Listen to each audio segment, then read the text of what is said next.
O'zbekistonda dollar kursi yana tushdi. Assalomu alaykum aziz muxlis. Agarda bizning kanalimizda mehmon bo'lsangiz, bizga obuna bo'lishni hamda videolarimiz ostida bir dona like tugmasini bosib qo'yishni unutmang.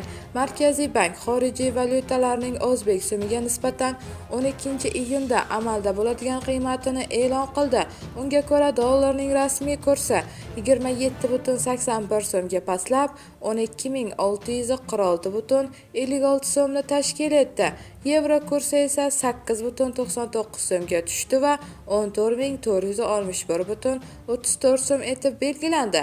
Rossiya rubli esa 0,35 so'mga pastlab 160,88 so'm etib belgilandi. Undan avval dollar kursi 37,68 so'mga pastlab 12.674,37 so'm bo'lgan edi. Bu xabarni barcha do'stlarimizga jo'natib qo'yamiz hamda videomiz ostida bir dona like tugmasini bosishni unutmaymiz.